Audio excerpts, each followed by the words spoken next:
Daisy, can you hear me? Yes, I can. Good afternoon. Good afternoon. How are you? I'm good. Thanks for asking. How about you? I'm doing okay. That's nice to know. And we'll give us a few minutes and then we'll get started. Okay, no problem. Hello, everybody. Hey, Zachary, how are you?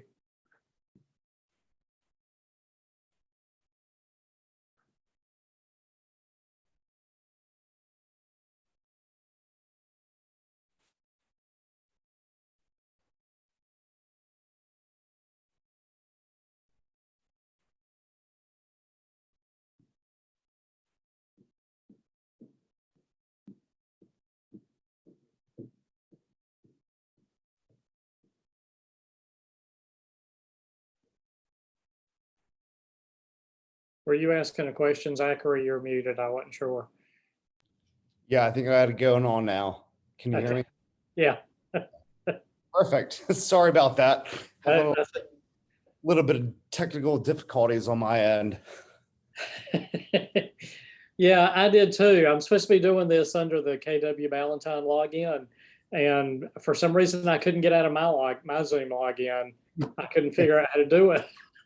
Yeah, I finally connected to the internet and I got all these notifications coming up and I'm like trying to click through everything and get connected. But it's good to be here. How are you this morning?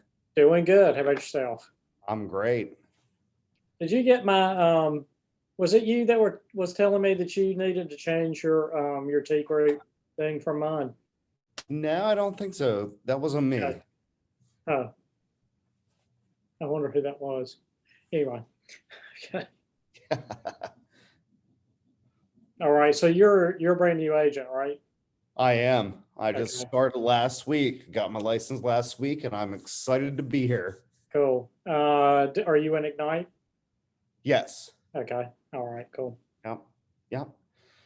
Friday, I think, is the third class. Monday, Yeah. Wednesday, Friday. Yeah. Okay. Yep. All righty. Daisy, are you a new agent? I don't know. Sorry, what was that again? I said, are you a new agent or have you been here for a little while? I'm actually new. I started in January. Okay.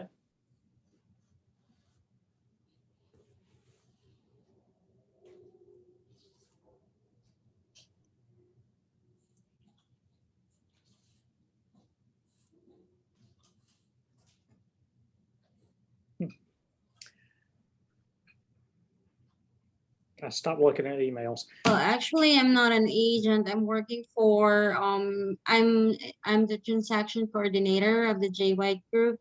Oh, okay. All right. Yeah, I'm just here to get familiar with the contracts and the forms that we're actually taking care in every transaction. Okay. Okay. All righty.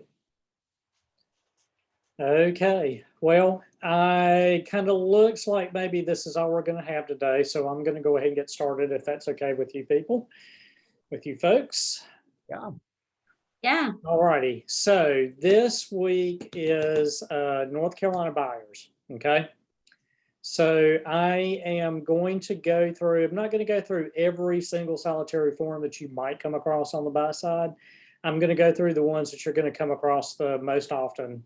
And I do try to kind of go through them in the order that they're going to come up. If y'all have any questions as I'm going along, I tend to ramble, and two, I tend to talk kind of fast sometimes. So if you want to just stop me, don't hesitate to interrupt, ask questions, clarify. Another thing that I will tell you is that we don't all do everything exactly the same way.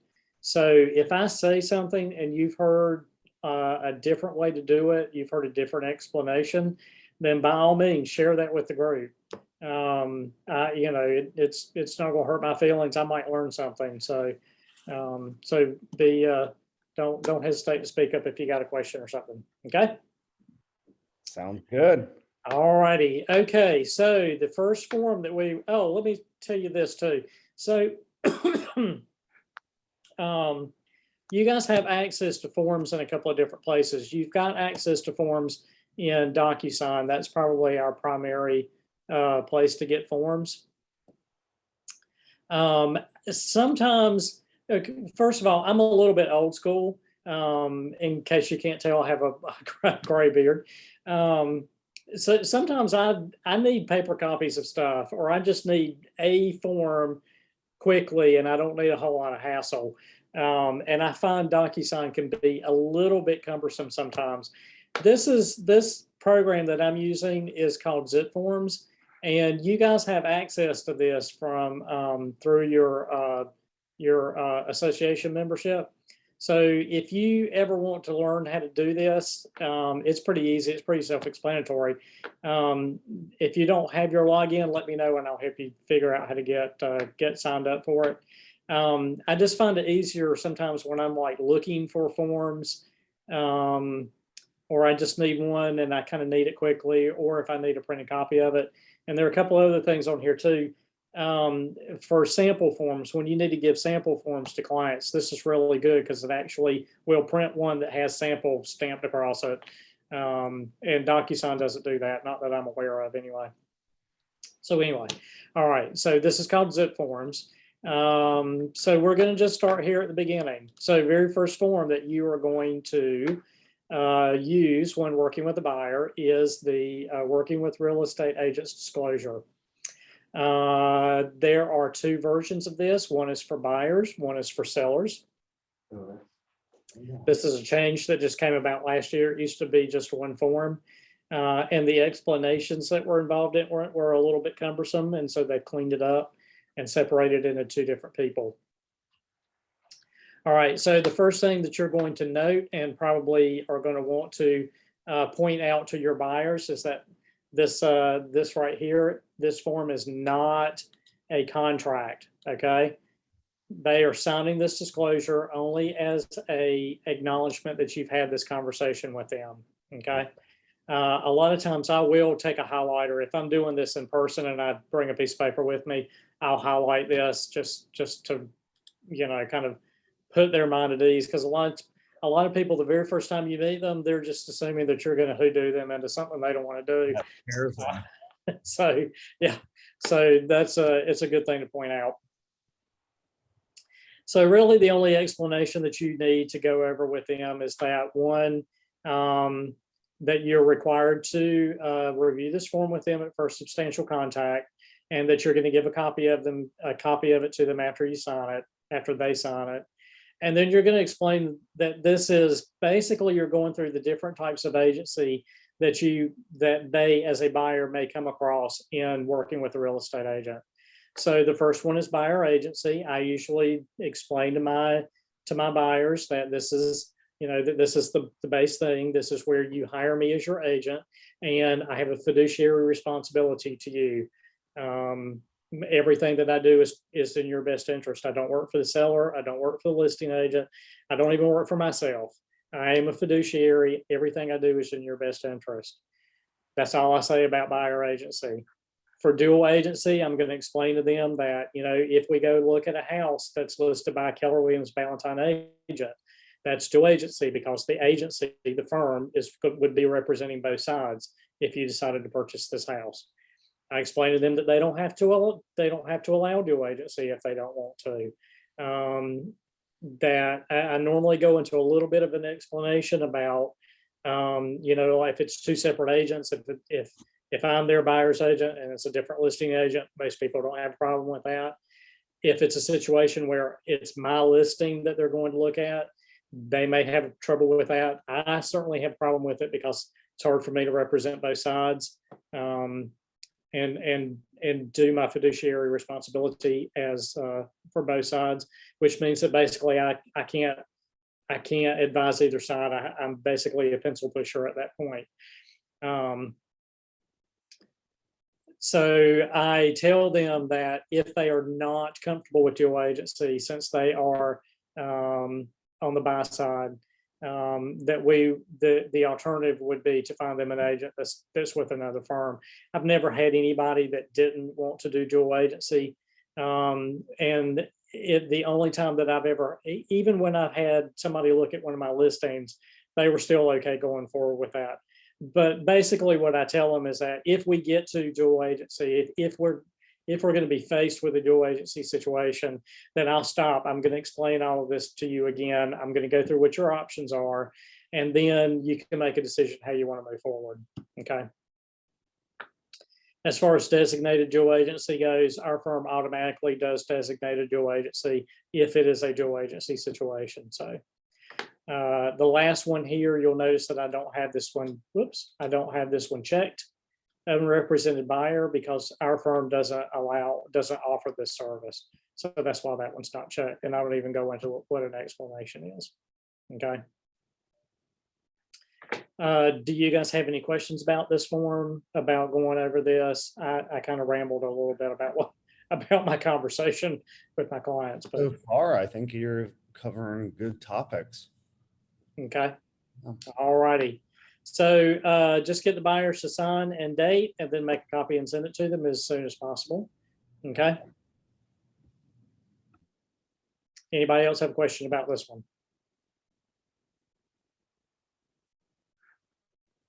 All right, moving right along. Okay, so once you've had that conversation with them, then you're going to move on to them actually hiring you as their buyer's agent. And this is the form that you're going to use, the exclusive buyer agency agreement. This is form 201. Okay. There is a non-exclusive buyer agency agreement. That's one that you might use.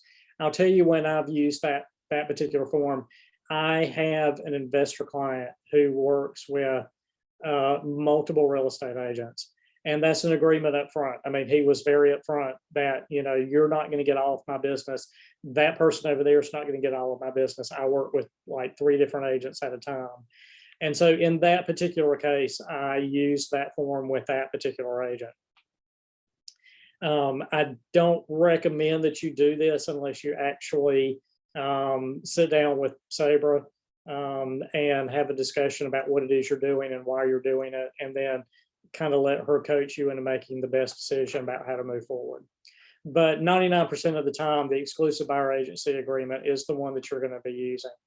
And so we're just going to go through this. I'm going to go through it page by page, show you how to fill it out, give you a little bit of tips about things that I do or don't do or whatever. So if you have questions, feel free to ask. All right, so this is exclusive buyer agency agreement. It's entered into on whatever date today it is. Today's the 10th. Between your buyers. Okay. Now, so if your buyer is Joe Smith, well, let's say Joseph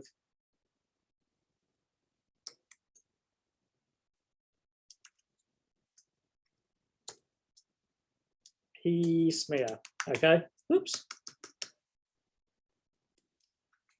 Typing is not my first thing. Okay, so you need to, basic minimum is to do their first name, middle initial, and last name. If you can do their whole name, first, middle, and last, that's great. Sometimes I get, it seems like it's a little bit personal when I start asking people all this information, and I get a little bit lazy, I will admit. But first name, middle initial, and last name is perfectly acceptable. But I would at least do the middle initial and not leave it blank. I do have a client right now who doesn't have a middle name, so whatever that's worth. If you were doing multiple buyers, like if you've got a husband and wife, you want to put their names separately, okay? So you don't put Joseph P. Smith and Sue R. Smith. I mean, excuse me, you don't put Joseph and Sue Smith.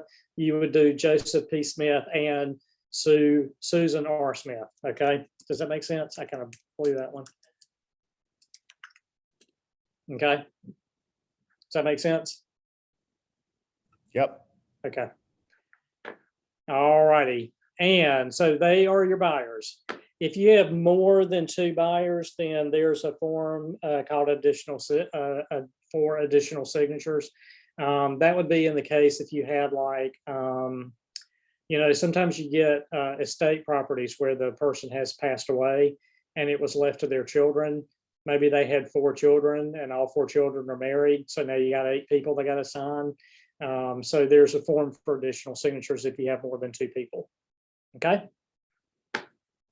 All right. And so this agreement is between Joseph P. Smith, Susan R. Smith as the buyers, and Keller Williams Ballantyne area as the firm.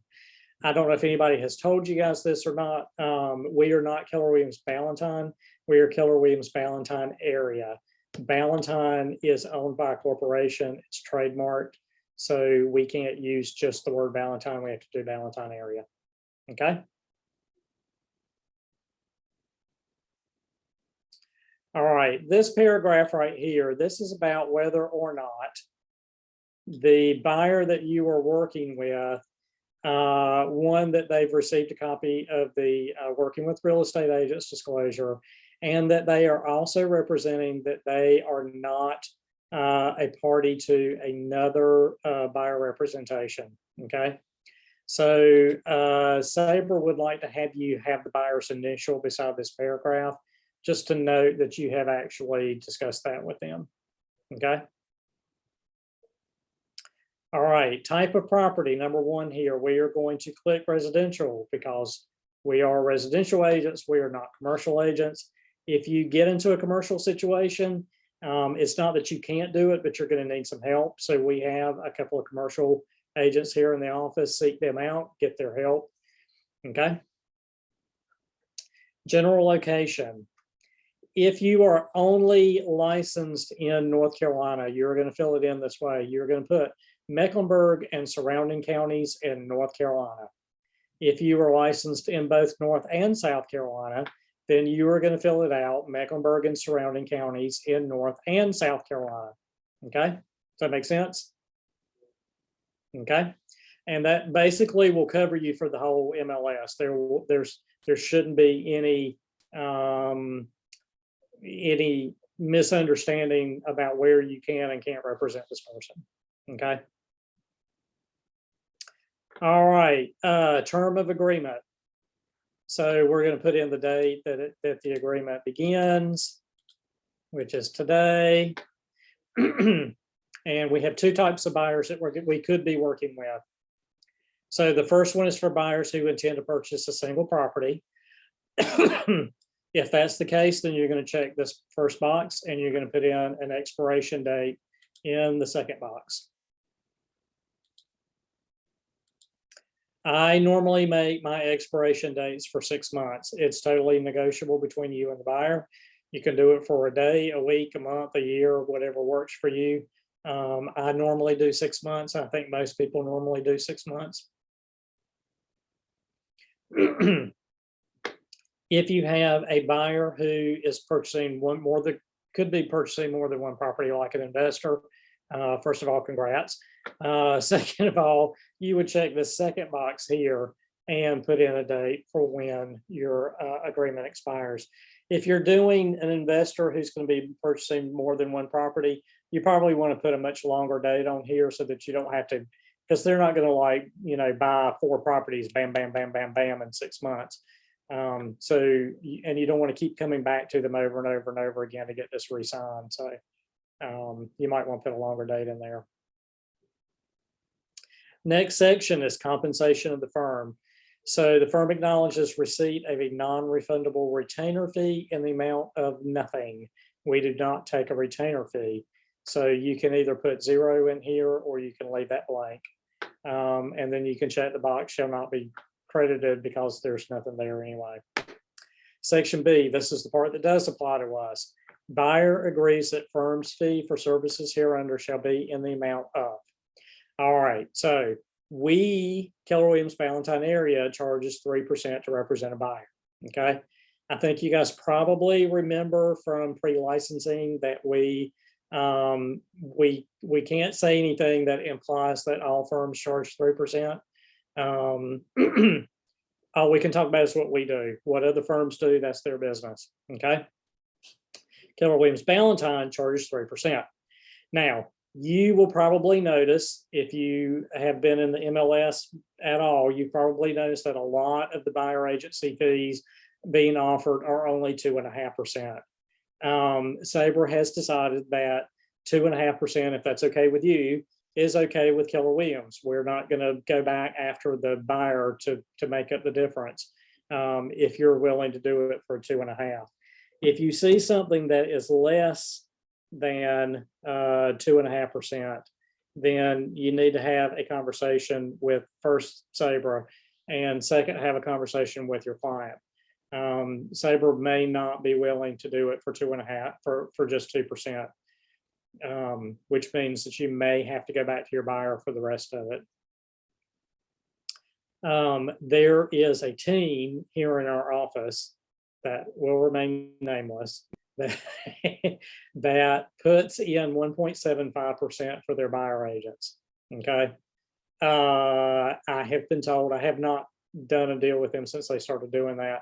I have been told that if you go to them and explain to them that you are a Keller Williams Ballantyne agent, that you can get your full commission, at least up to 2.5% instead of doing the 1.75.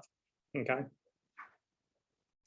I would suggest whenever you see something less than 3%, always ask the listing agent if that's negotiable. Even I mean, it doesn't hurt, it doesn't cost anything, and if they say no, then you haven't lost anything. Okay.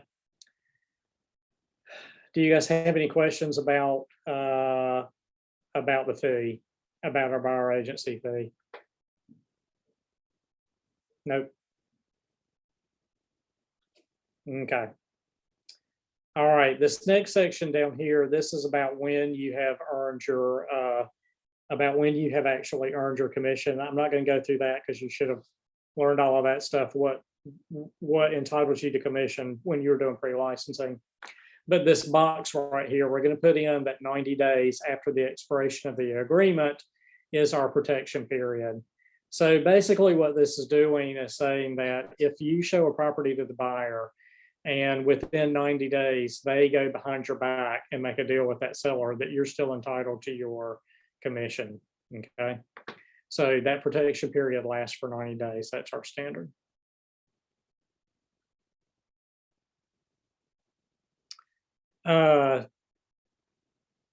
There's a lot of the legal stuff. I'm not going to go through the legal stuff because you guys can read this, and it's all stuff that you should have learned in pre-licensing, and you're probably not long out of pre-licensing, so it should be relatively fresh.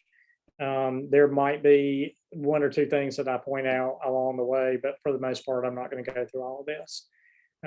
It's more about how to fill in the blanks correctly so you get your offers accepted. I do, when I'm going through this, when I get the firm's duties, I do kind of reiterate to the buyer that I am a fiduciary for them. My job is to represent them. My job is to do everything in their best interest. And then I will explain to them that their duties are basically to agree to work with me and not another agent or another firm. All righty, so these three boxes right here, you're going to check all three of these. Buyer acknowledges receipt of a sample copy of the offer to purchase. Buyer acknowledges receipt of a copy of the brochure questions and answers on home inspections. Buyer acknowledges receipt of sample copy of professional services disclosure. Okay.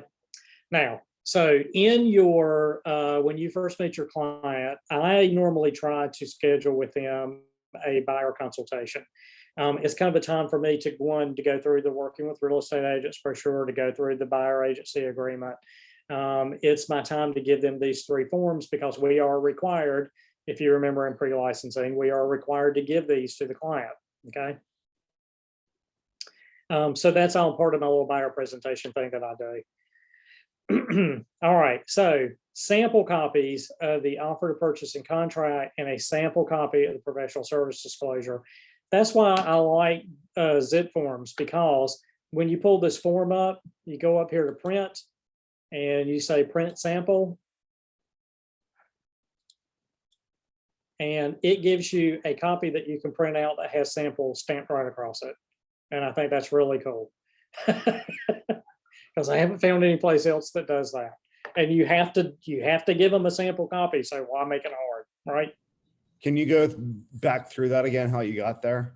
Yeah. So when you're in zip forms and you've got your form pulled up, just like we do here, okay, you can go up here to print right there. See print.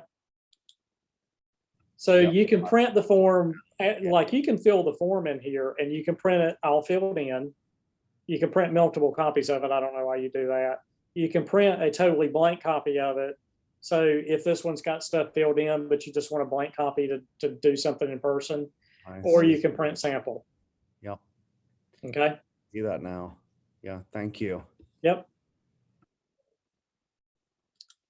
All right. The copy of questions, the questions and answers on home inspection brochure, that is in, a copy of that is in our files, our office files. So if you go to the KWB resources website and log in, and if you don't have the login information, tell Liz Hussman you need to log in. And then in forms, there's a copy of that you can print out and give your clients. There's a copy of it in a couple of different places, but a lot of times it comes out like an unfolded trifold brochure, and then you got to do the origami to make it fold up right. This just comes out as like a regular Word document. I do go through that with my buyers during my buyer presentation, and I basically tell them the only thing I want them to know about home inspections, other than what they read on there, is that there's no such thing as a pass or fail. That's the thing I think people get off of HGTV or something. There's no pass or fail. The home inspector, his job is to come in and tell you that something either works or it doesn't work, and then he goes home. That's his job. Okay, and then it's up to you, the buyer, to decide how you feel about that. So if the HVAC is not working, then, are we going to ask for repairs, or are you going to let that go? I doubt seriously you're going to let it go if it doesn't work. But anyway, and I also explain to them that, like, if he tells us that the HVAC is not working, we probably need to have an HVAC guy come and look at it and tell us exactly what's wrong, so that when we go back to the sellers and ask for repairs, we can be very specific about what we're asking for, about what we want done. If you're vague, you could very easily end up with the seller telling you that it's been fixed, but because you weren't specific about what you wanted done, then fixed covers it, and then your buyer may not be getting what they intended. So that's a whole nother conversation. But anyway, that's what I go through with questions and answers on home inspections with my buyers. All right, so this next paragraph down here is about home warranty. This is about, this particular paragraph is not about whether or not the buyer gets a home warranty. It's about whether or not we get a kickback if we help them get one. And we don't do that in any way, size, shape, or form. So that will always be zeroed for us. Additional provisions. I don't know that I have ever done additional provisions on a buyer agency agreement. It might be, I don't know, if your buyer just has something really weird that they want to make sure that's documented, you might put that in there. If you are faced with that, talk to Sabre first and get her opinion on it before you put something in there. Okay. 99% of the time, it's going to be blank. This whole page right here is about dual agency. If you've already had a good conversation with your buyers about dual agency, then that should cover it when you were doing the working with real estate agents brochure. If not, then you may need to go through this again before you have them sign it. Basically, what we do, you've got two options here under authorization. So the first one is either buyer authorizes the firm to act as a dual agent, or buyer desires exclusive representation at all times and does not authorize firm to act as a dual agent. Okay. So they're supposed to be making a choice right up front. A lot of times this is still kind of fuzzy in their head. They don't even know what they're doing. And so basically what I do is I tell them, we're going to go ahead and sign or initial the boxes that you're going to authorize dual agency. And then if you decide you want to go look at a house that's dual agency, I'm going to stop. I'm going to explain to you what dual agency is again, and then you can make a decision and tell you what your options are. And then you can make a decision whether or not you want to move forward. Okay. And then if we do get into a situation where you are under contract on a house and it's dual agency, then we're going to come back and we're going to initial this box for designated dual agency because our firm automatically does that. Okay. Does that make sense? Makes Questions? perfect sense to me. Do what?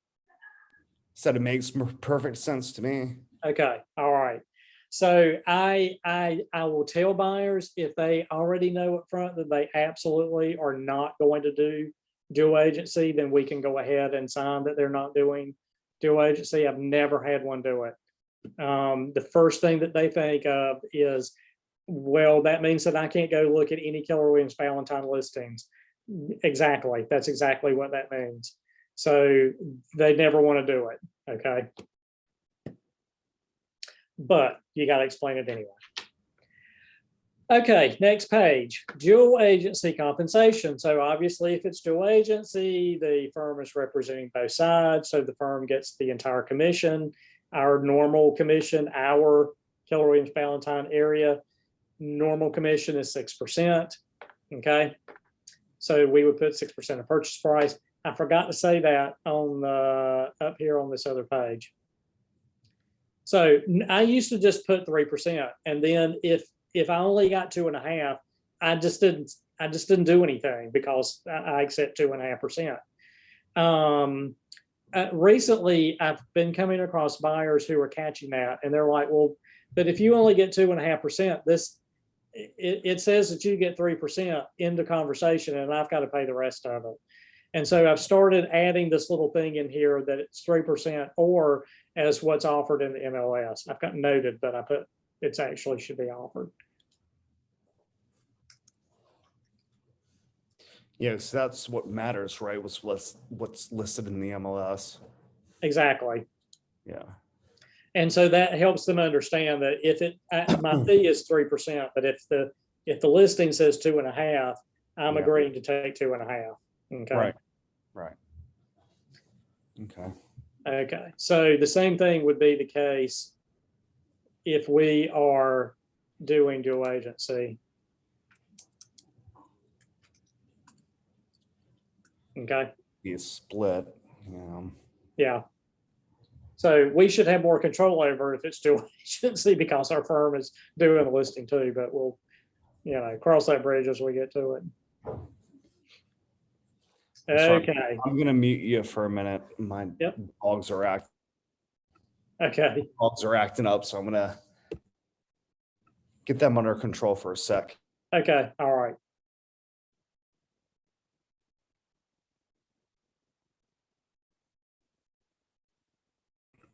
I'm back.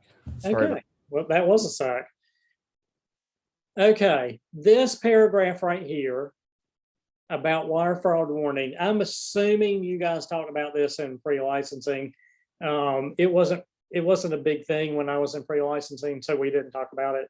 But I'm gonna explain this or talk about it, and you need to make sure that you go over this with your buyers. You need to go over it with them several times, like do it during the buyer presentation, doing it while they're under contract, 2 or 3 times, do it right before closing. Okay. Mhm. So basically what happens is that at some point during transaction, the emails between the closing attorney and the client get intercepted. Okay. And so these people will send an email to the client telling them that they are the closing attorney and for you to wire your closing funds to this bank account and this whatever. And so people do that because they don't know any better, and those funds end up in some offshore account and they're never seen again. Okay. Sometimes they will intercept.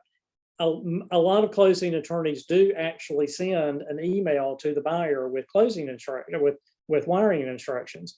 So what will happen is that sometimes that email, the real email, gets intercepted, and it's just the routing and account numbers that get changed, not a whole fake email. So it looks like it's coming from the actual closing attorney, but the numbers are wrong. Again, if you follow those instructions, your money's gone. Okay. Now, I don't know about the buyers you're going to have, but I know the buyers that I have. If they wire their closing funds and they disappear, they don't have any more money to do it over again. So I've done like 30 to 45 days worth of work plus showings, and I'm not going to get paid because they can't buy a house. So it's really, really, really super duper important that you go through this with them and explain to them what happens. And basically, I just try to scare the crap out of them. Do not, under any circumstances, ever wire anything to anybody until you and I have talked and we together have confirmed that you've got the right numbers. Okay. And I do it 2 or 3 times, and I just tell them, scaring the crap out of you, I hope, because don't do it. Okay. All righty. Is that clear?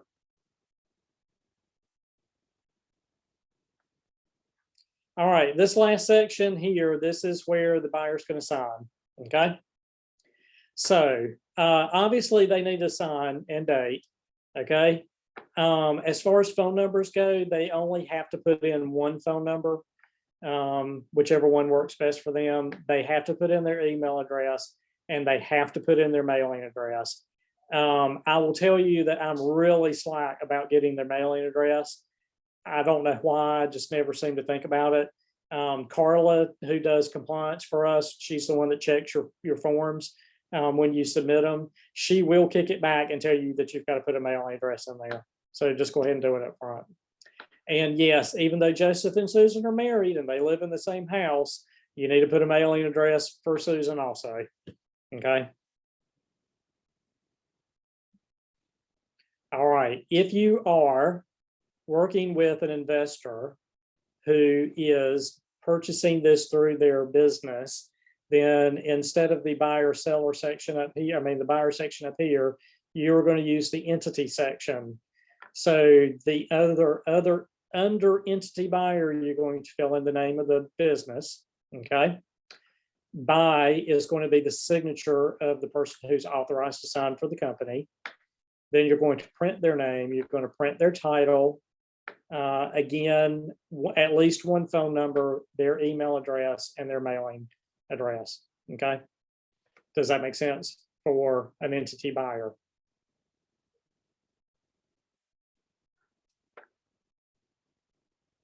Oh, Carla's here. Carla, I was just talking about you.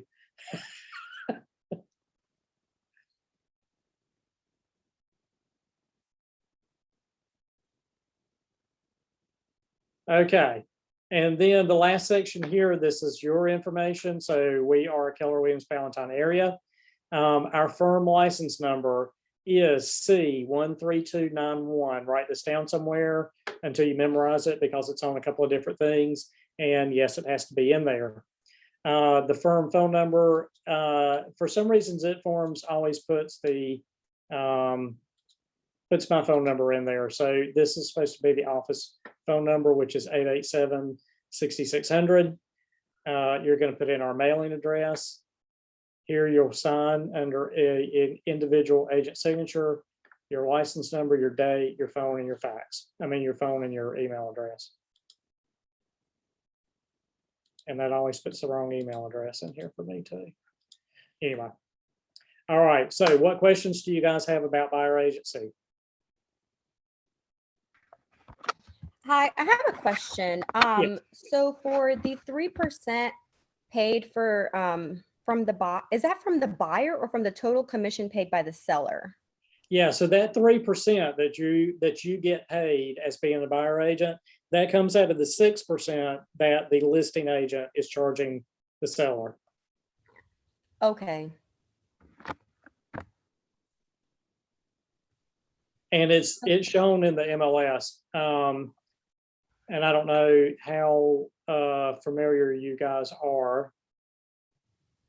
I just got access yesterday, so I'm getting comfortable with it today. Okay. Yeah. So in the MLS, bear with me for a second here, and I will. Oops, wrong one. So it won't be coming out of the buyer's pocket. Correct. So that was the conversation I was having about that. If it's 3%, that's what our office charges, so that's fine. If it's 2.5%, our office has said that's okay, that's acceptable as long as you, the agent, are willing to do it for 2.5%. If it's less than that, you need to talk to Sabre about it before you agree to do something, because that may not be acceptable to the office. And it could be a situation where maybe your buyer does end up having to make up the difference. Okay. Okay, thank you. Cannot get that bar out of my way, say my life.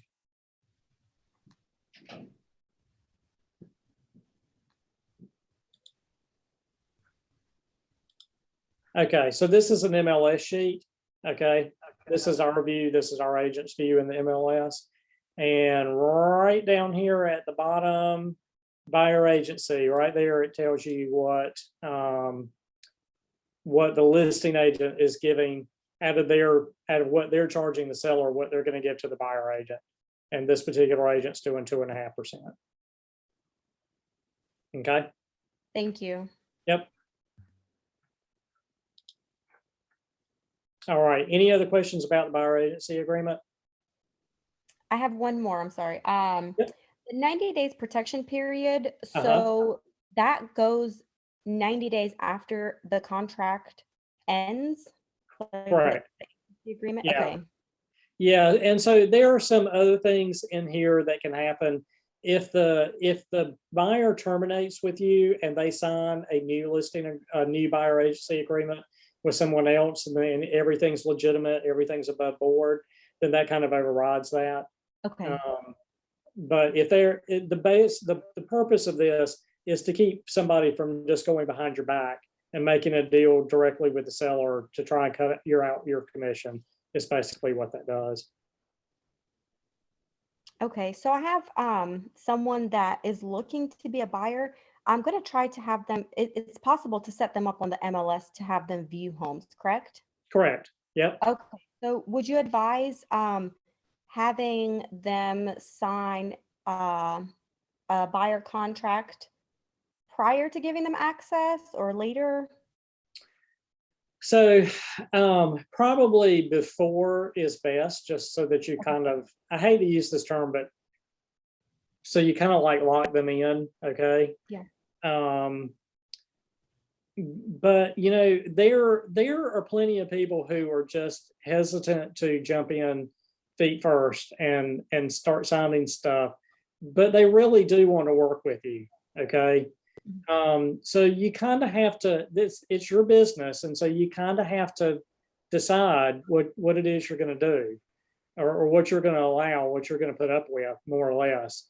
Now, one thing that I do explain to people is that, you know, yeah, I can set you up in the MLS. I can send you the listings. I can even take you and show you some homes. But until you actually hire me as your agent, I cannot advise you and I cannot write an offer up for you. Right now, the way the market is, most buyers understand that things move really, really fast. And if they see a house that they want, they need to make an offer on it immediately. And so when I tell them that I can't write an offer up for you unless you've hired me, they're like, oh, we don't have time to wait. So we're just going to go ahead and hire you and then we'll be done. Okay. Perfect. Yes. So I will tell you, when I get a new buyer client, I have them come into the office. I do a buyer presentation.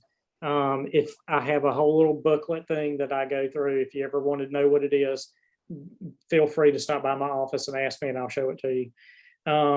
When I finish my buyer presentation, it's pretty rare that the buyer doesn't go ahead and sign with me right then. Okay, awesome. Okay. Will you be providing your email at the end of this? I would love to have your contact. Yeah, absolutely. Yeah, remind me.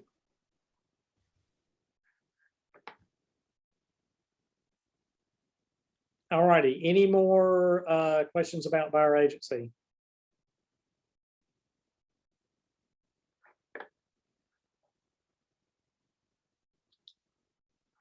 Okay, so you have gotten your clients signed up as buyers, and you're showing them properties, and they've decided that they want to make an offer on a property. Okay, so we need to fill out the offer to purchase and contract. This is what you're going to fill out with their offer terms and send to the listing agent. Okay. So we're going to go through this. This is kind of a long one. I may go through it a little bit on the fast side, but don't hesitate to ask questions, stop me, whatever. Okay. All right. So the seller, you're going to put in the seller's name. Getting the seller's name, there are a couple of places that you can go. One, we're going to go back to Matrix here. Okay. So let's say that your buyer wants to make an offer on this $4.4 million home. Congratulations. And so you want to write an offer up and you need to know who the seller is. This little box right here, this little black box that says TX, this is the realist property tax information. If you click on that, it brings up the property records for the house. Okay, so the sellers, the owners of this property, are Patrick and Shauna McFeely.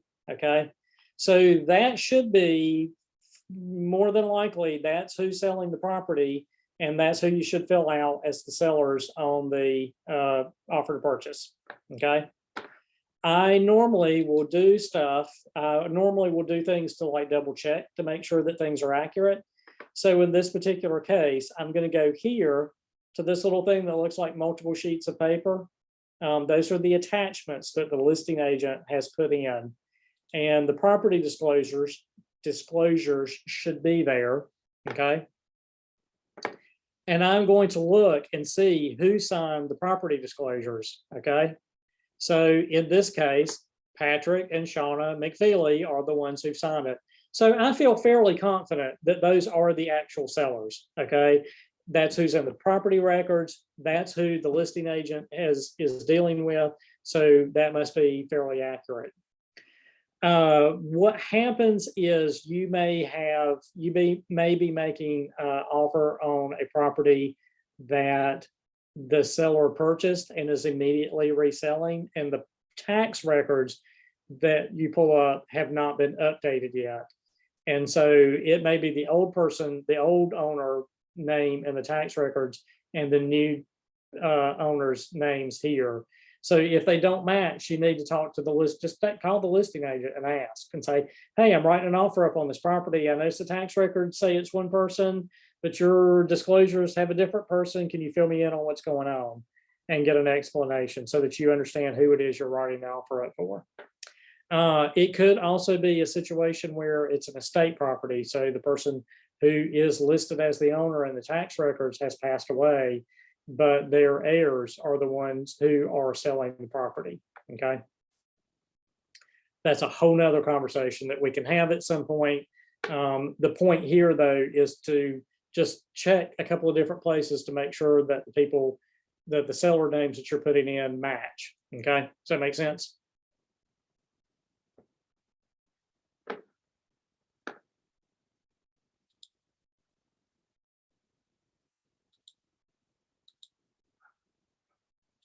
Okay, so then our buyers again, Robert Smith and Sue Smith. I think this is an old thing because I normally put middle initials in here, but we talked about that.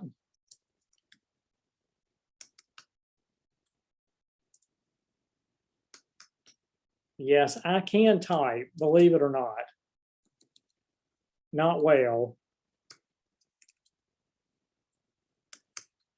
I just keep making it worse, don't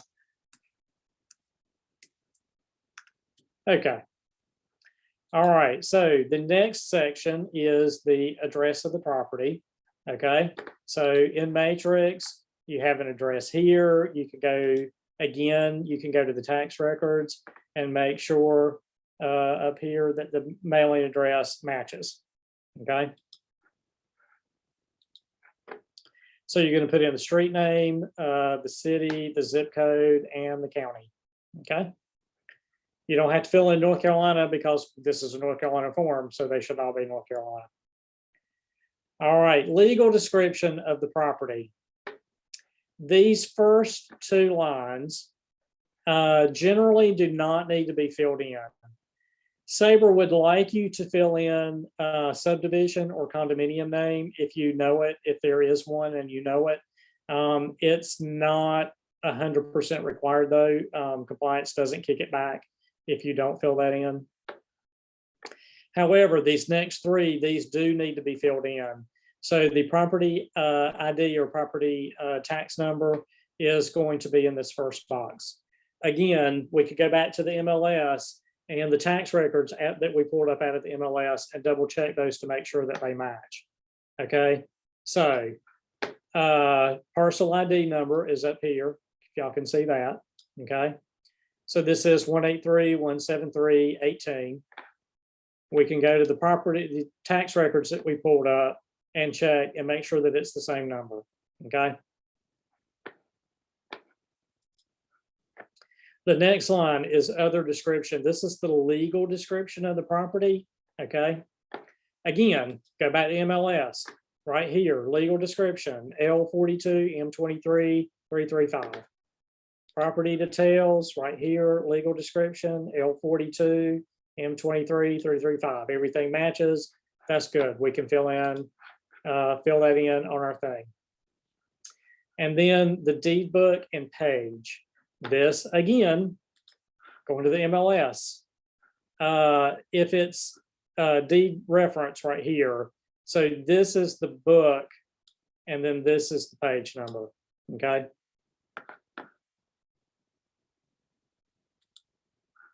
Now on the property tax records, when you're double checking this one's a little bit harder to find. You've got to go down to when the current sellers purchased the property. Okay. So there's a section called last market sale and sales history. So this is when Patrick and Shauna bought the property from Amir and however you pronounce that. They bought it in 2017. They paid 1.2 million for it. And here is the deed and page number. Okay. Does that make sense? So you're going to fill that in here.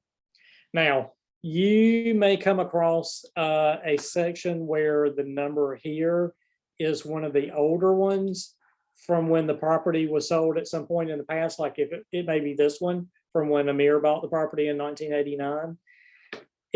It's don't get real terribly bent out of shape over it if that's the case. This is really just kind of a reference number. The closing attorney is going to do a property, or it's going to do a title search on the property, and they're going to find all of these deed book and page numbers anyway. The only time I would be concerned about it is if something just totally doesn't exist. Like if like what's in the MLS, this number right here doesn't show up anywhere in the tax records or vice versa, then you need to stop and start asking some questions. Okay.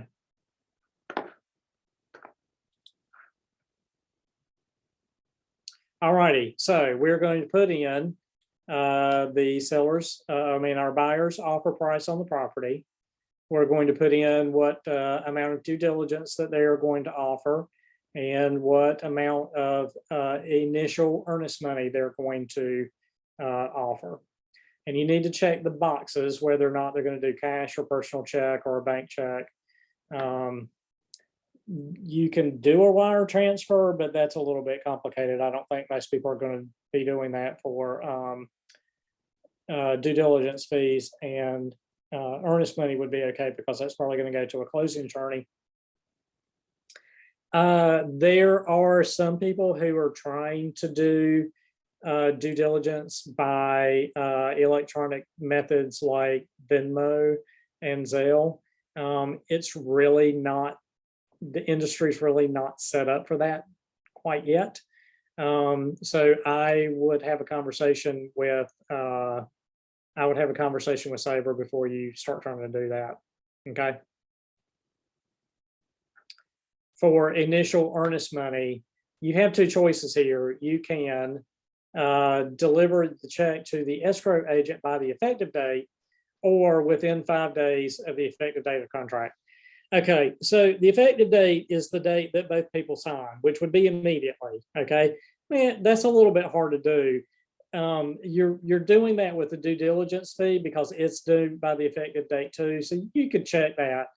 I always do within 5 days just to make sure I give myself a little breathing room. So if you remember in pre-licensing that your trust account rules, the money has to be deposited within 5 days.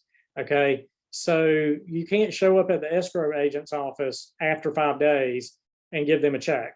Okay, you need to get it to them so that they have time to get it in their escrow account within 5 days. So even though this says within 5 days, you need to have the check like within 3 and take it to the attorney immediately. Okay, does that make sense? Kind of went through that a little bit quick, but. All right, you have some other options down here about additional earnest money.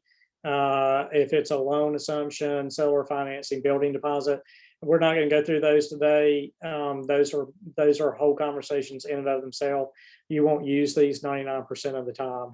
And if you do, before you actually learn how to do them, again, stop, have a conversation with Sabre or maybe a very, very experienced agent about what these different things mean and how they work. Okay. All right, so make sure that you get your balance right. It's 525 minus 20,000 for our due diligence, 5,000 for earnest money. So that leaves a balance of 500,000.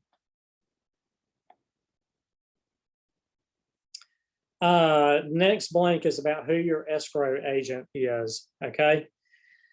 So couple of things. First of all, if you're going to recommend services to your buyer, you need to recommend at least 2, preferably 3 different people, and let your buyers make the decision on who those people actually are.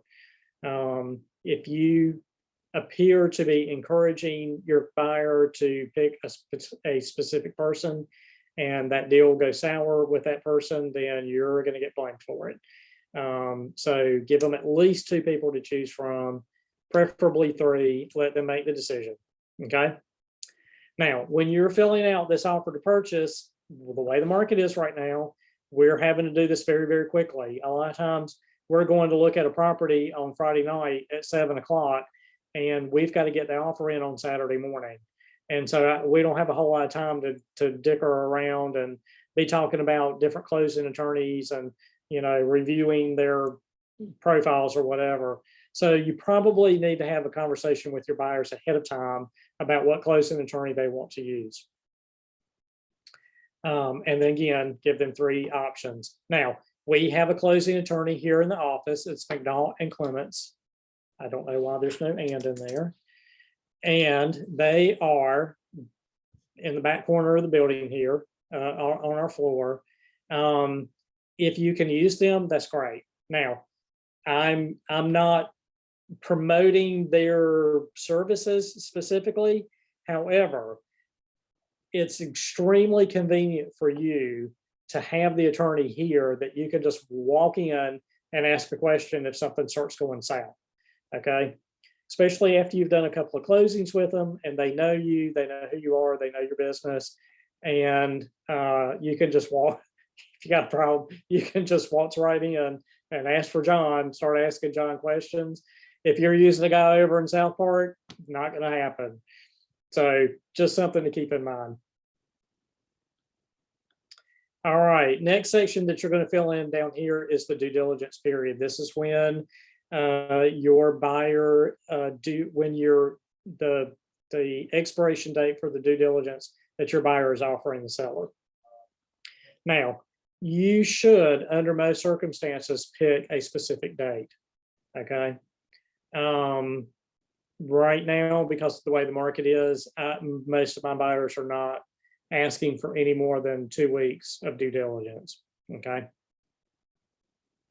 So if, let's say that we are putting an offer in on Saturday, let's say that they're calling for highest and best by Saturday at 7 o'clock.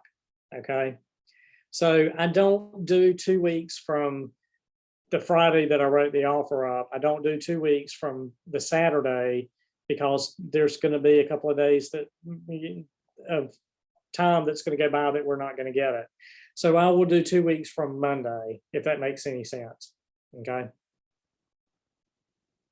And I guess basically all I'm trying to say is to keep in mind that, you know, if you're aiming for a 2 week due diligence or 3 weeks or whatever it is that you're doing, just keep in mind that the clock starts ticking as soon as people sign it. So if they're signing on a weekend, you're going to lose a couple of days before you can actually start doing anything. So just account for that when you're picking an actual date. There are times where you might be in a situation where you cannot pick a specific date. And I'll give you an example. There's a situation where sales are subject to court approval. So let's say that a person passes away and they have no relatives, they have no family. The state basically takes over their property and they will turn it over to an agent to sell the property. Now, when a municipality sells property, they have this thing in North Carolina anyway, I'm not sure about other states, but in North Carolina, they have this thing called an upset bid period. So the state puts the property on the market and they get an offer and they accept that offer, but that begins a 10-day upset bid period. During that 10 days, anybody can come along and put in a higher offer. And if they do, then the state accepts their offer. And then that 10-day upset bid period starts over again. So when you're putting an offer in, you have absolutely no idea when this thing when you're actually going to get to start doing your due diligence. So you could fill this in saying, 14 days from effective date of contract. Okay. So that whenever it does finally get signed and becomes effective, then you've got 14 days. Does that make sense? Okay. But under most circumstances, you need to pick a specific date. Same thing goes with the closing date. You under very odd circumstances, you could do something about, so many days from effective date, but you really need to pick a regular closing date. To know when the closing date is, when you first sign up your new buyers, they should be pre-qualified or pre-approved with a lender. If they're not, don't put them in a car and take them to show properties, because they have no idea if they can buy a house or not if they haven't talked to a lender. So you're just wasting your time. If they have been pre-approved or pre-qualified, then they should give you a copy of the letter, because you're going to have to send that in with the offer. Call the lender and find out how long they need for closing. Most lenders right now can close in about 30 days. I've seen a couple that are still asking for 45, But most of them can do 30 days, but just check and make sure so that you know what closing date to pick. Okie dokie. Fixtures and exceptions. We could talk about this all day, but we're not going to. So if you guys remember in pre-licensing, fixtures are things that stay with the house. Personal property are things that the seller owns that they will be taking with them. We have a really nice long list of things here in the offer to purchase of things that should be considered fixtures. Basically, I explain to people that fixtures are things that are attached to the house. Personal property are things that hang. So as an example, window treatments, the blinds are attached. So they're fixtures, they should stay. The curtain rods are attached to the house, so they should stay. But the curtains hang from the curtain rod, so those personal properties, so they should go.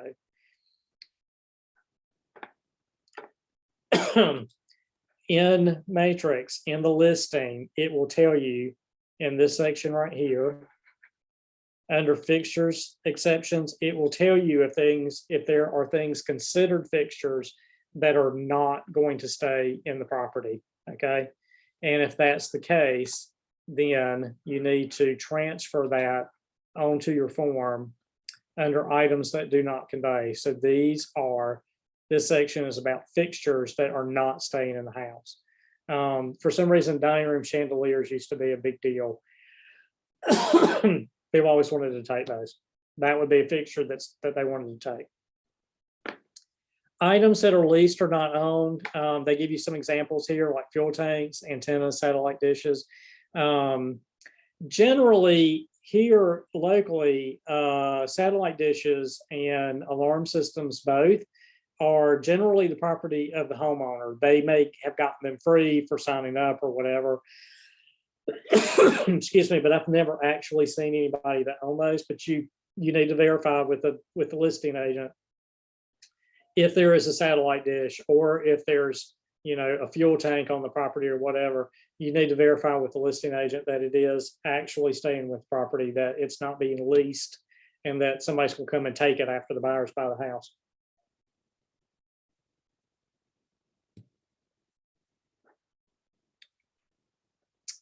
And then the next section is about personal property. So personal property, again, these are things that the seller owns and should be taking with them, but sometimes your buyer may want to ask for things. The only thing that you should be putting in this section are the refrigerator, the washer, and the dryer. Lenders are okay with seeing that on the contract. Refrigerators, washers, and dryers, they're okay with that. They don't want to see that purple sofa in the game room, because they don't want to start getting into the business of financing stuff for 30 years. So if there's other things in the house that your buyer wants to try and get from the seller, then negotiate those separately and do a separate bill of sale for those. Don't put it in the contract. Does that make sense?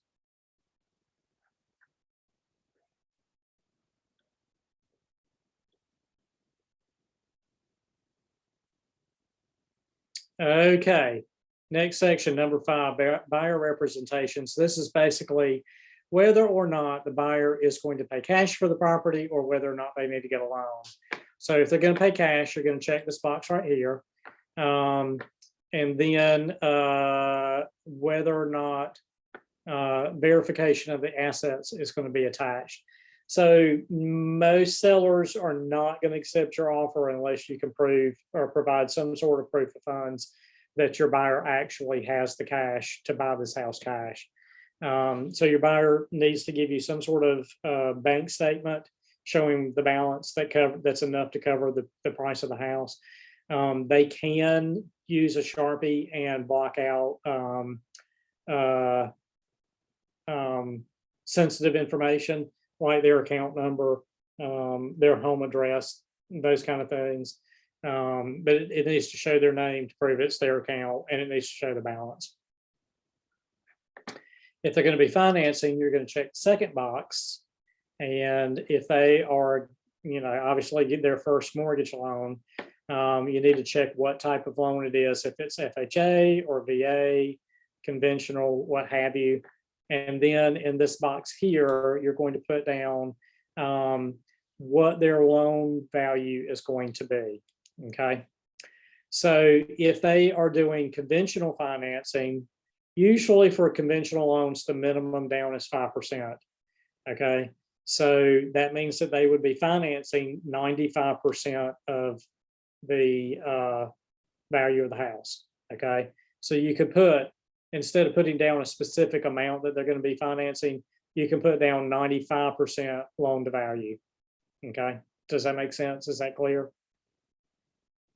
Somebody, anybody?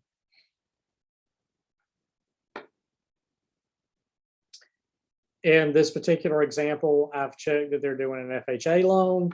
FHA loans normally require either 3 or 3.5%. So that's why I put down 97% loan to value. Okay. I'm going to say a little bit about loans here. For those agents of you who are new, you need to buddy up to a loan officer, and you need to understand what all of these loan programs are, how they work, and what their rules are, because you could very easily get your buyer into a situation that's going to cost them money if you don't know what you're doing as far as loans go. Here in the office, back there in the corner, right beside the attorney's office, is Movement Mortgage. There are 3 loan officers in there, Adam and Simon and Liz, and they will be more than happy to help you understand what all these different types of loans are. Okay. I'm going to give you an example where something could go wrong. FHA, when your buyer applies for a loan that's backed by FHA, the lender is going to send a appraiser out. They always send an appraiser out for loans, but if it's an FHA loan, it's going to be a specific type of appraiser.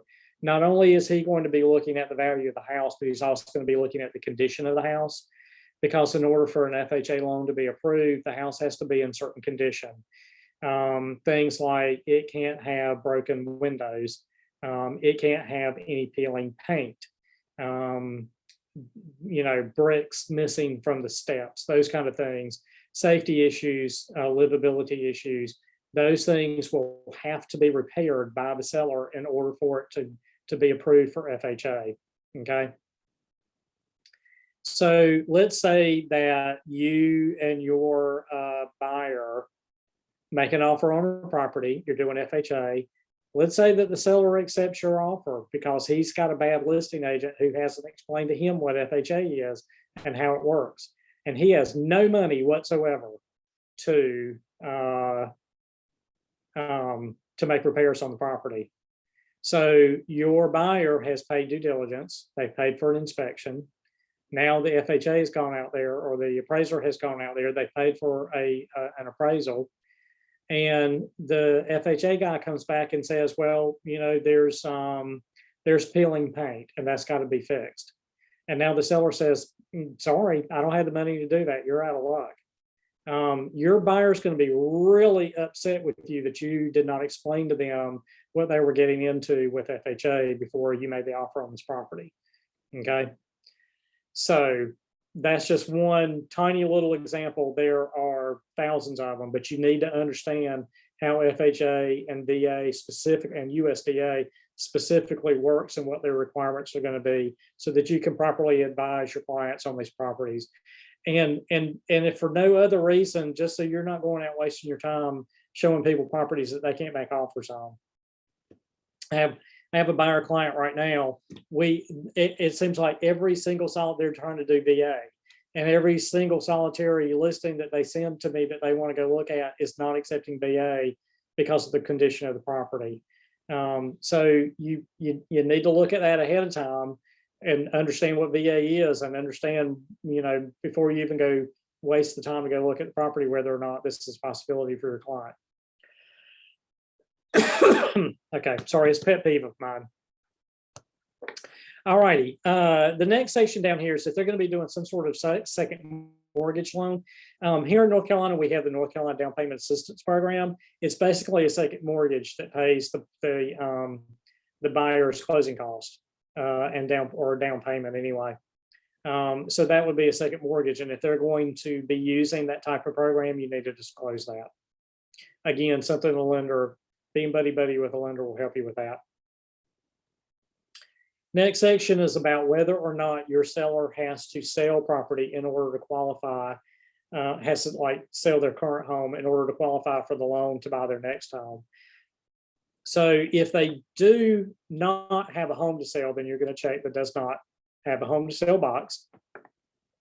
If they do, you're going to check the one that says they do. You're going to put in the address.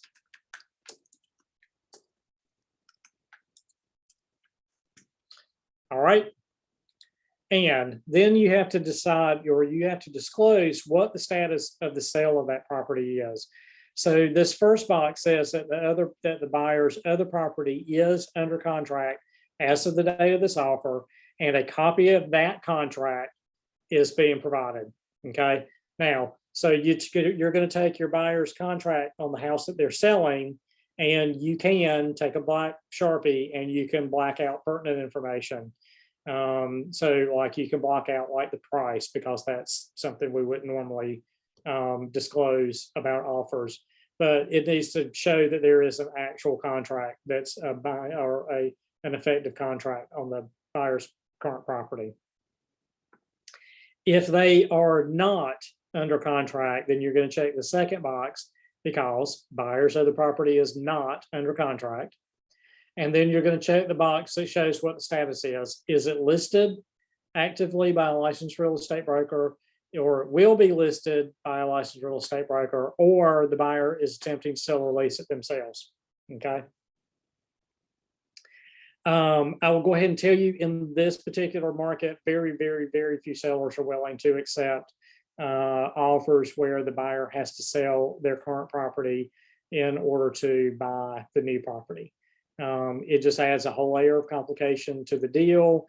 Adds a layer of things that could go wrong, that could derail this contract if the other contract goes bad.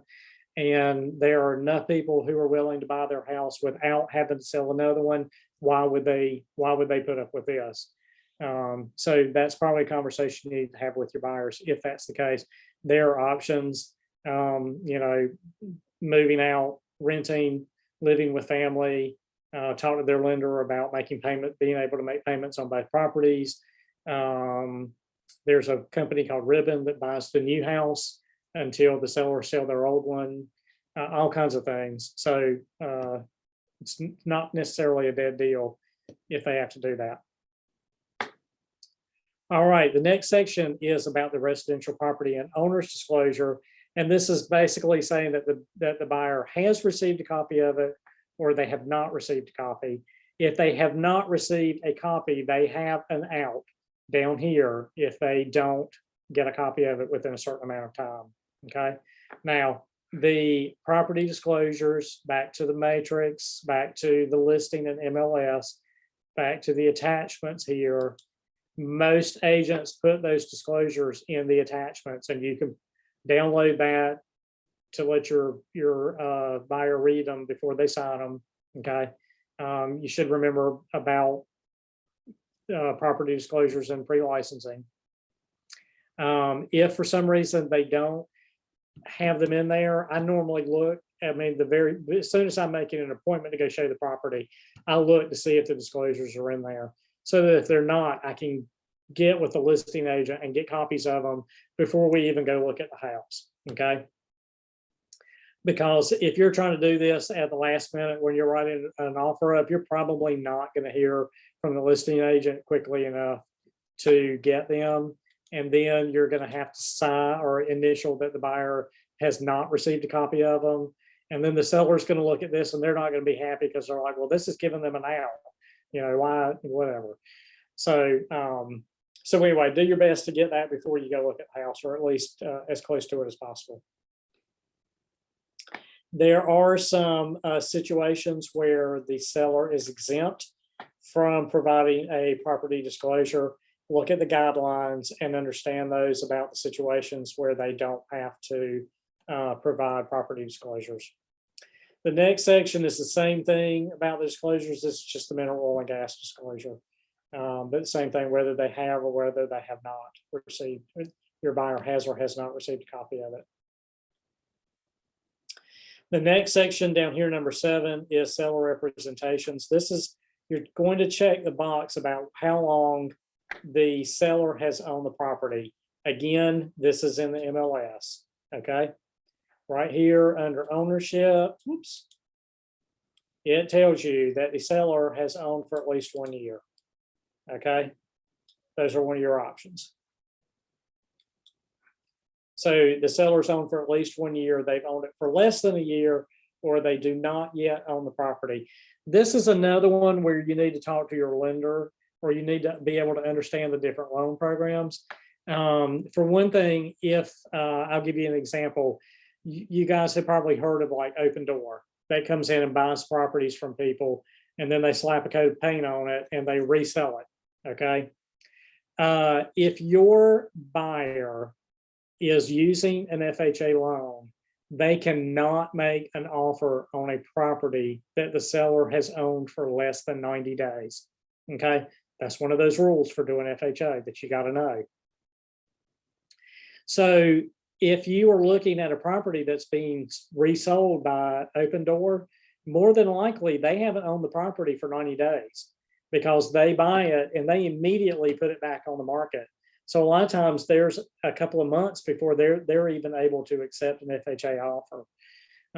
So that's one of the reasons that you need to be looking to find out exactly how long the seller has actually owned the property. Okay. Oh yeah. So in this particular example, Open Door can't even you can't make the offer and get it accepted and then just wait the 90 days. You can't even submit the offer for 90 days until the seller has owned it for 90 days. So anyway, so that's one of those things where you just need to understand what the rules are so that you can properly help your client and not get them into something that they can't actually do. If the house is built prior to 1978, you're going to check this box. In the disclosures for the listing, there should be the lead paint disclosure in here for you to have your buyer sign. The rule is that if the property was built prior to 1978, that there should be a lead paint disclosure. Sabre has advised us that even if the house was built in 78, it might be a good idea to do one anyway. This is going to be more on the listing side because if you're on the buy side, you can't control what the seller does. If they refuse to do it because it's 1978, then that's fine. But on the listing side, if it's 1978, go ahead and do it one. It doesn't hurt anything. And then because apparently there was a situation where there could have been some lead paint that just kind of like got carried over into 78, even though it wasn't sold in 78. So just a little note about that one.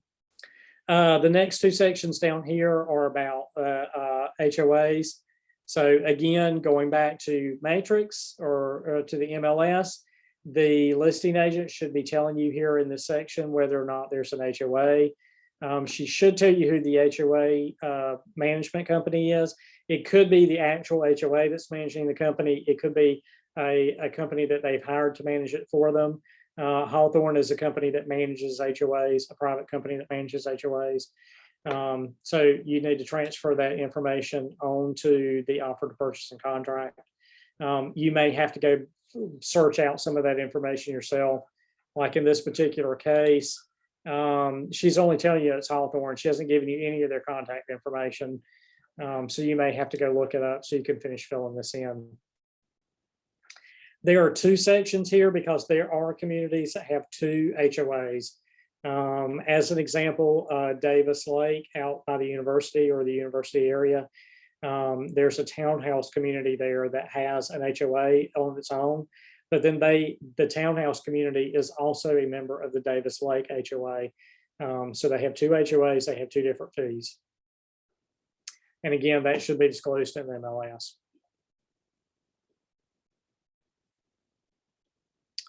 All righty, next section that we're going to fill in is how the deed is going to be made out. So if you've got a husband and wife, that one's pretty easy. You're just going to put in their names here, and the attorney's probably going to know what to do. If they don't, they'll give them a call and ask them. If you've got something weird like I'm trying to think. Well, okay, so sometimes you may have like one spouse that the loan is only going to be in the spouse's name because they're really the only one who's qualified, but they're married. You may need to have them have a conversation with the closing attorney about how they want to have the property titled. In North Carolina, it's not that big a deal, not as big a deal, I guess, because it takes, in North Carolina, it's 1 to buy, 2 to sell. So whether or not the wife's or the other spouse's name gets put on the deed, they still have to be consulted before the property is sold. They have to sign. In South Carolina, that's different. So it's particularly important in South Carolina that you know exactly how to fill this out, and that they've talked to an attorney, and that they understand what they're doing before they tell you how to fill this out. Next section is agreement to pay buyer expenses. This is if you are going to, if your buyer is going to ask the seller to pay some seller paid closing costs. In this market, it's pretty unheard of. But and there are cases when it may be necessary if your buyer just doesn't have many funds. Basically, what happens here, let's say that the house is listed at $250. Your buyer wants to pay $250 for the house, but they need $3,000 in seller paid closing costs.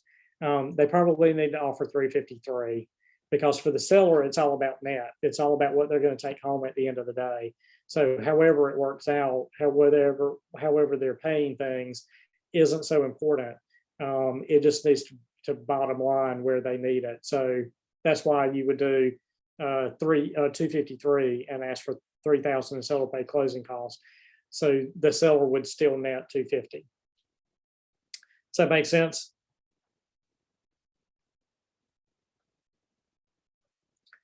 All right, next section we're going to fill out is about home warranty.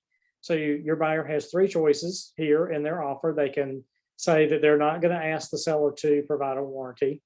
Maybe they want a warranty and they're going to have the seller pay for it at closing. In that case, you need to put a number in this box for the amount that the seller agrees to pay towards a warranty. Okay. So you have to put in a specific dollar amount, because the seller's not going to accept an offer that's open-ended. Okay, kind of violates the rule of the contract anyway. So you need to be familiar with home warranty companies, again, because you need to recommend 3 different companies to your buyer, and they need to be able to pick one very quickly. You also need to know what their final costs are going to be for the one that they're picking. In North Carolina, they add sales tax to that number. In South Carolina, they don't. So you kind of need to know how that's going to work and exactly what the final bill is going to be, so that you know how much to ask for from the seller. So let's say that you put in here that your buyer wants the seller to pay $650 for a home warranty. Okay. But then when you actually get the invoice from the home warranty company, it's $675 because you forgot about tax. Well, somebody's got to pay that other $25. So, you know, you could go back to your buyer and say, yeah, sorry, I screwed up. You owe $25. Or you more than likely you're going to end up paying it out of your own pocket. Okay. Another option that you're probably not going to see right now is that the seller gets a warranty before they even, or at the time that they put the home on the market. A lot of the home warranty companies will fix things for the seller while the house is listed as being for sale as part of the warranty. But sellers really aren't doing that much right now because they really don't have to in order to sell their property. All righty, next section is possession. There are 3 choices here. A buyer possession before closing, a seller possession after closing.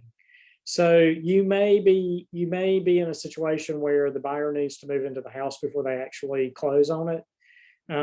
There could be a situation where the seller needs to stay in the house after closing. Maybe they're building a new house and the house isn't going to be ready quite when it was supposed to. So there are, if that is the case, again, it's negotiable like everything else. There is a form to use to do this. There's the form numbers right here. The rule is that if it's going to be less than 2 weeks, it's fine to do it as part of your contract and to use these forms. If it's going to be longer than 2 weeks, then you need to have an attorney draw up a lease agreement and do it outside of the contract to offer to purchase. All right, next section is all the different addendums that you may or may not need as part of your offer. Additional provisions for, as far as an offer goes, that one usually would have to do with putting a deadline on your offer, or if there was something in the MLS that the seller agreed to do. Sometimes the sellers agree that they're going to, that they're going to have the carpet replaced in the bedroom before closing. So you would use the additional provisions to note that. This is the additional signatures form that I talked about. This is the one, if you have more than 2 sellers, you'll use the additional signatures to get the other signatures. Not going to go into a whole lot of this. This is another conversation. Backup contract, if your buyer, if the house is already in a contract, but your buyer wants to put in a backup contract, this is the form you use for that. FHA or VA financing. If your buyer is using FHA or VA, you're going to have an addendum for that. If the house is older than 78 and you've got the lead-based paint addendum, you're going to check there. Loan assumption, new construction, all of these other items that are kind of rare, but they may come up. You have forms for them. And then if there's any other kind of addendum, and remember from pre-licensing, we are not allowed to draft addendums ourselves. We are not attorneys unless you are an attorney. But if you've got some other type of addendum that you want to include in the contract, have an attorney draw it up for you to use. Right now, one that's very, very common is an appraisal addendum, which is basically the buyer saying that if it doesn't appraise at the outrageous amount of money that they've offered, that they're going to make up the difference in cash.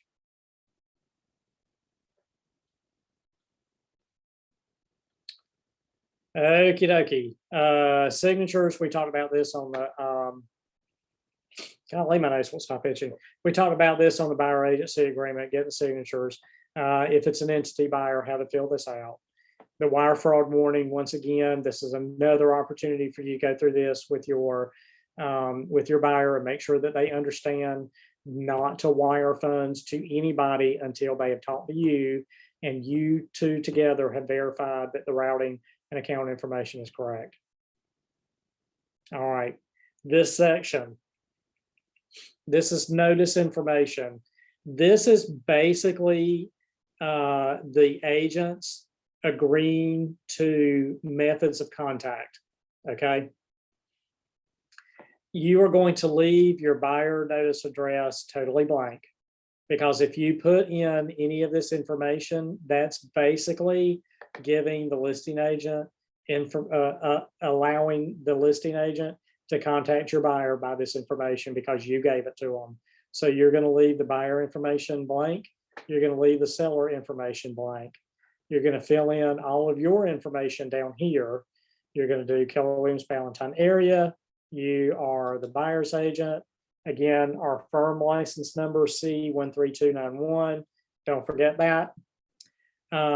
You're going to put in our mailing address, your name. If you are a designated agent, you'll fill that in. Your license number and your contact information. You are also going to fill in the listing agent's information, just like you filled in yours, you're going to fill in theirs. Now, it's not required. You don't have to, But I promise you, if you send a contract to a listing agent and you didn't bother to fill in their information, they are not going to be happy, because now they've got to take your form and put it into whatever format they use, so that they can go in and fill in all the information before they can even get their sellers to sign it. They are not going to be happy. They are not going to like you. So take the time to fill in the listing agent's information. It's very easy to find from the listing. We've been here many, many times. It's a very important piece of paper. Down here is your listing agent, okay? So our listing agent on this property is Victoria Mitchner. If you click on Victoria's name, there's all her information. You can just highlight the address, copy, paste. Okay, you can do that throughout this whole thing and fill in her information.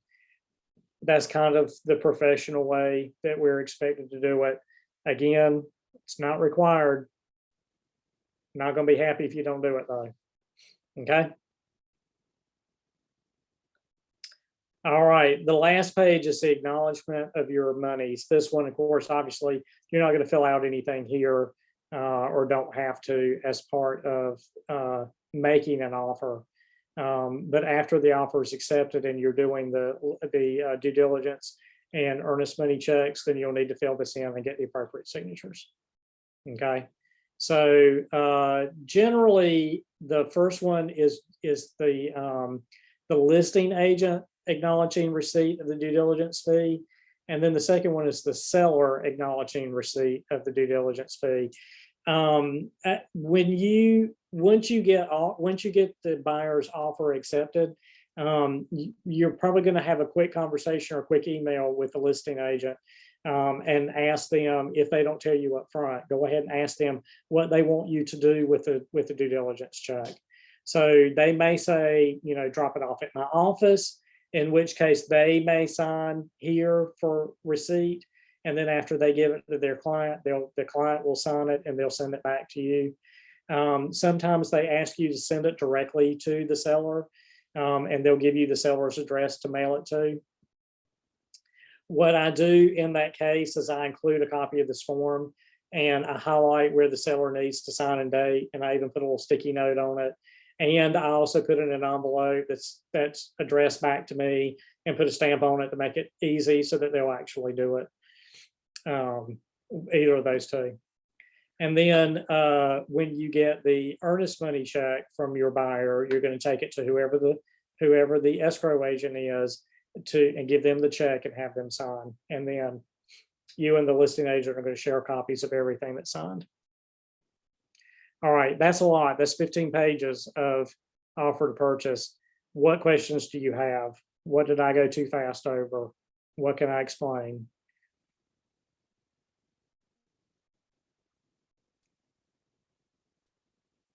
Anybody, have I put you all to sleep?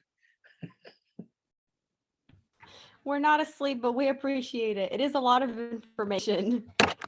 It is. And I would do what? Would you say, Zachary? I'm still here. Okay. Yeah, it's a lot of information. I agree with, I think Christina talked.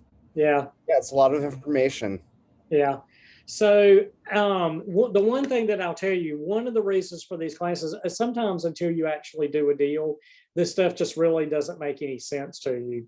But one of the reasons that we do this anyway is not so much so that you specifically remember what to do, but sometimes it just puts a little bug in your head, that even if you don't know what to do, that you at least know that you need to ask questions about it and not just wing it. Okay. That definitely makes sense. Ask questions when needed. Yeah, absolutely.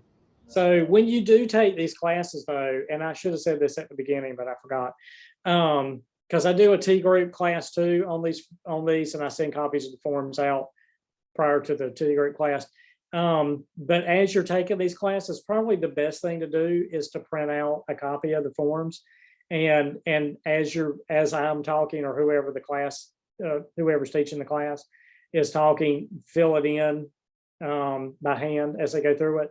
So that if you are faced with filling out an offer at 9 o'clock at night and you can't get somebody on the phone to help you, because it seems like that's the way it always happens, that you've at least got something to go by, you know. So anyway. All right, what other questions do you have about the offer to purchase?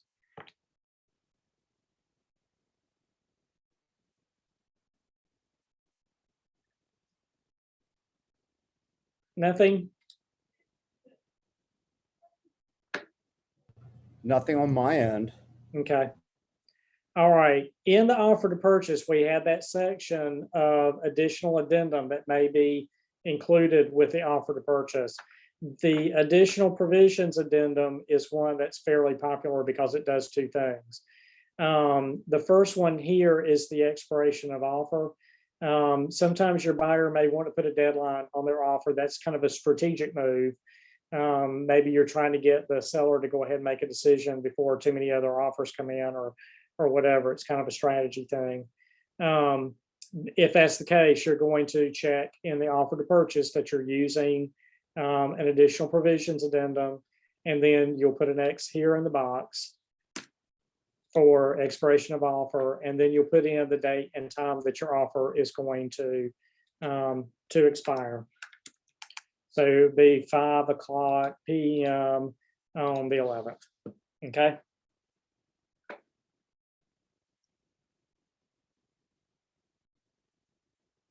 So one thing that I'm going to tell you, this is kind of stupid, but I'm just going to tell you anyway. If you're going to do like 12 o'clock noon, I generally don't, because people get confused over that. And I don't want to do it wrong myself. And then I don't want to send it to the listing agent and have them get confused over whether or not noon or 12 o'clock is AM or PM noon. And then make a mistake because they misunderstood when the offer expired. And I know that's kind of stupid, and most of you are probably smart enough to know that 12 o'clock noon is PM, but I get confused about it sometimes, and I second guess myself. And so I assume other people do too. So maybe don't have it expired then, maybe pick a different time, okay? Just so that you can be 100% clear about exactly when it expires. This form is used for a couple of other things too. A septic system installation or modification. If you are going to get into that situation, then come talk to somebody before you actually do that. I'm not going to go through that today.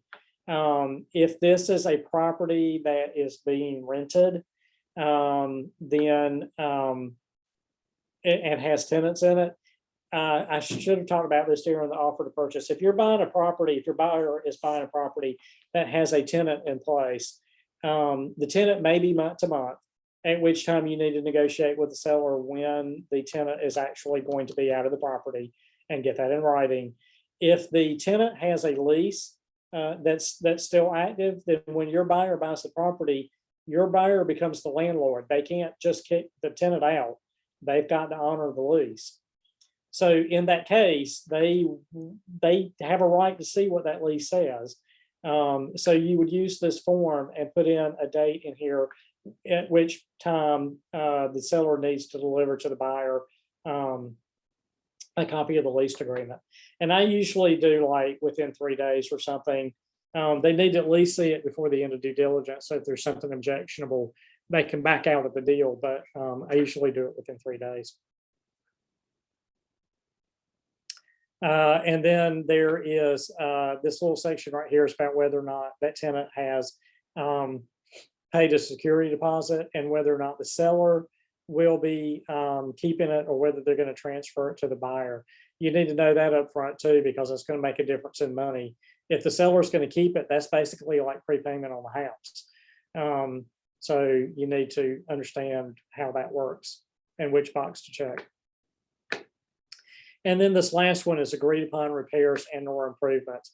And this is where I was saying that sometimes you'll come across a listing where it says that, you know, the seller is going to have the deck rebuilt before closing, or they're going to have the carpet replaced before closing, or they're going to reinstall that closet door that they took down before closing or whatever. So even though it says it in the MLS, you still need to document that as part of the contract. And this is the form that you would use, and this is the section that you would fill in for that. Okay.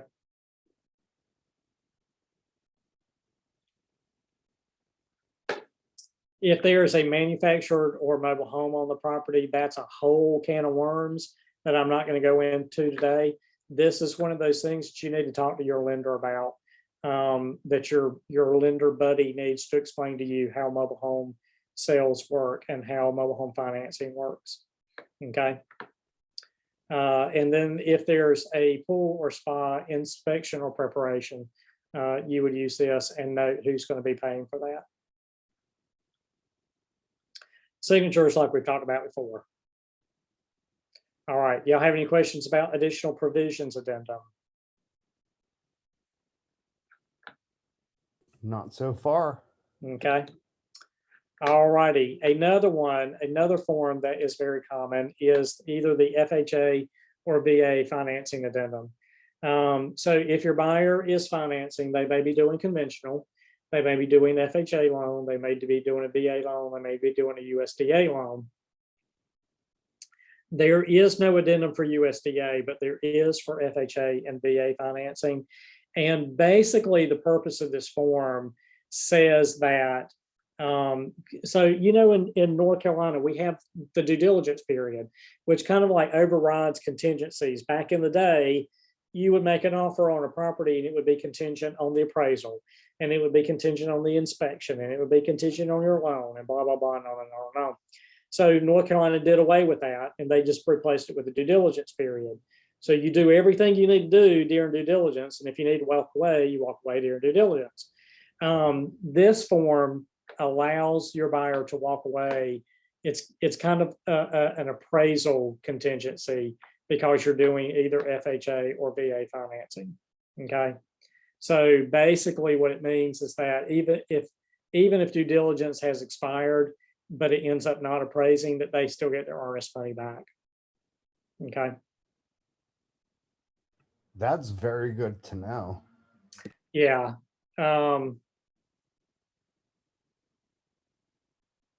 I personally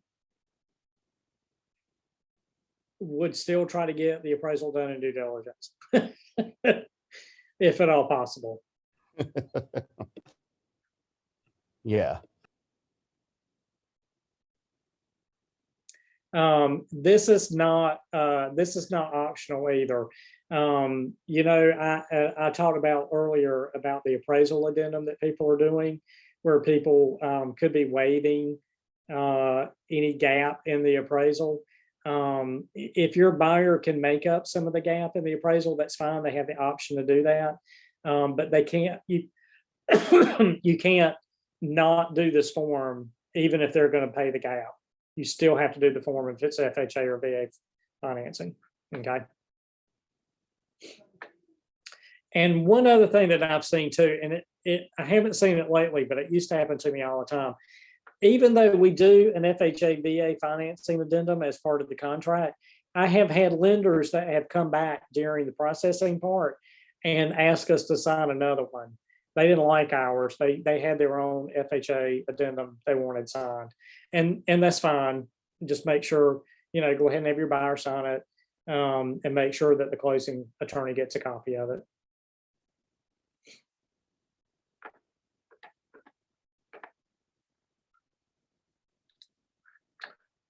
Okay, the lead-based paint addendum, we talked about this one.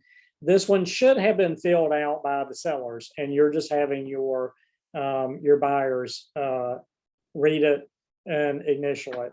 So they're going to initial these three little lines right here. One, that they've received a copy of the statement. They've received the pamphlet, Protect Your Family from Lead Paint in Your Home. I don't actually give them a copy of it. I send them to the website. The EPA has a really nice website. You can just Google EPA lead paint and it'll take you right to it. So I just send them the link to go look at it themselves. And then they're going to initial for E, whether they accept the opportunity during due diligence to conduct a risk assessment, or they waive the opportunity to conduct a risk assessment. I've always been a little bit unclear about this one. I don't know why you wouldn't always just go ahead and accept the opportunity. It doesn't force them to do it if they decide they don't want to.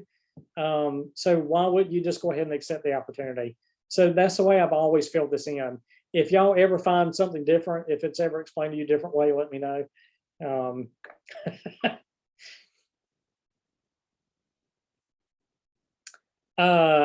This on the second page of this, the listing agent is supposed to initial here that that they have informed the seller of the seller's obligations as far as lead paint goes.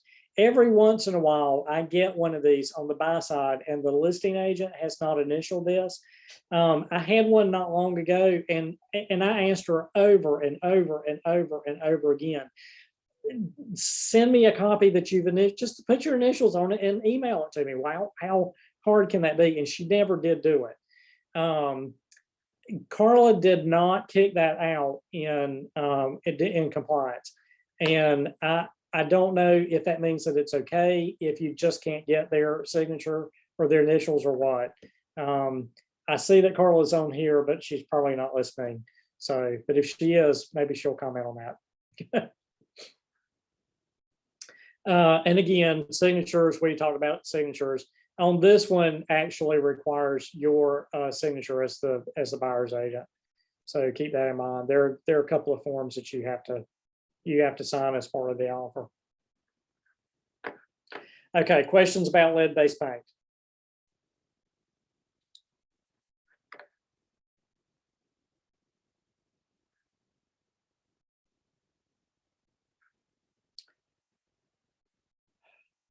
All righty, next one is professional services disclosure. This one is the same form for whether you're doing the buyer or the seller. If y'all see that right there. So you'll just fill in whichever one that you're working with, fill in Keller Williams Valentine area. This form, I use this form, well, one, you give a sample. This is one of the sample forms that you give to the buyer early on when they sign the buyer agency agreement. I used this in my my buyer presentation, and I explained to them that these are a list of services that buyers may or may not need in the process of buying a home. And so some of these things are going to get done for them automatically. There are going to be other things that they may need to make a decision about. And so before we start looking at homes, I suggest that they familiarize themselves with these things and ask me questions. So if they don't know or don't understand why they may or may not need a wood or pest infestation inspection, or if they need to know what radon is. And then as we go through the process and you start selecting these services, we're going to fill this in and have you sign it before closing. So the buyer is going to, or whoever is doing this, they are going to initial for every single solitary one of these. So they're either going to initial that they've waived the accountant or that they've selected the accountant, that they have waived an appraisal or they've selected an appraisal. If they're getting a loan, they have no choice. They're going to get an appraisal. This box is who is responsible for ordering it. So in the case of an appraisal, it's the lender who orders that. And then the service provider, you may, at some point, you may find out who the appraisal was done by, you may not.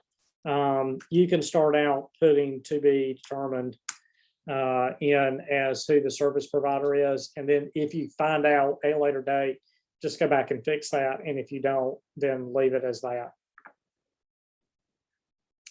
One way that this form can be used, and this is example here under home warranties, what you do is you put in the names of the three providers that you are recommending, and then let the buyer or seller circle the one that they chose. Okay, does that make sense?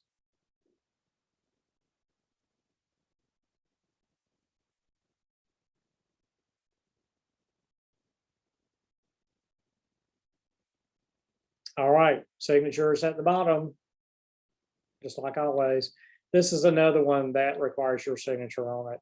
This one is not part of the offer to purchase though. This is something that you'll do later after you actually go under contract on the property. Those stopped here with the lead based paint. All righty. We have 4 minutes. We're not going to get through all of these, but that's okay. There's always another class. Let's say that your initial buyer agency agreement was for 6 months. And of course, the way things are going right now, you could very easily shop for houses for 6 months before you ever get anything under contract. So if your buyer agency agreement expires before you get them under contract, then you want to try and renew that agreement with your buyer. If they're happy with your services, they're going to do it without a problem. So anyway, fill in their names at the top, Keller Williams Ballantyne area. This can also be used for other things, but in this particular case, it's the 201 exclusive buyer agency agreement. You're going to put in the date that both you and the buyer signed that buyer agency agreement. That was the effective date.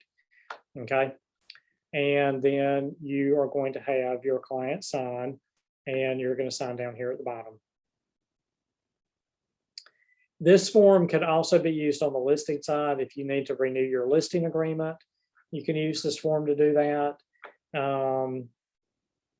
If you need to amend your listing agreement, like if you're going to do a price change, you would put the old price and then the new price. There are some other kind of amendment that you needed to notate, you would use this form as well. Okay. Any questions about the agency agreement renewal or amendment?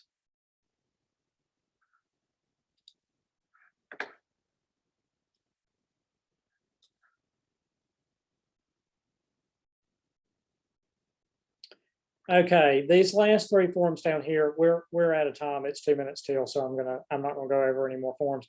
These last 3 down here are about terminations. Hopefully you don't need any of those. If you do, before we get to them in a class, then by all means, come talk to me, talk to Sabra, talk to Carla. Any of us would be happy to help you understand what's going on and which forms to use and how to fill those out. Anyway, so since we only have a couple of minutes left, I'm just going to kind of open it up. Do you guys have any questions about what we've done today? Do you have any questions in general? Anything I can help you with?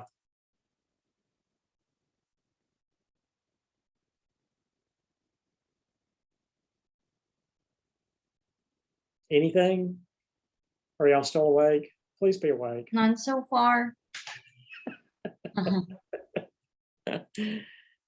Okay. All right. Well, if you don't have any questions, then I am going to end it for today. Again, if you, like I said, a lot of this is not necessarily to know exactly how to do it, but to at least know that there's something that you don't know, so that you know to go ask for help. So when Sabra comes back, be perfectly comfortable asking Sabra. Come ask me. I'm in the office nearly every day. Ask Carla. Carla does the compliance, so she knows the forms really well. If you have a coach, whoever your T group partner is, there are tons of resources to help you get it done. Okay.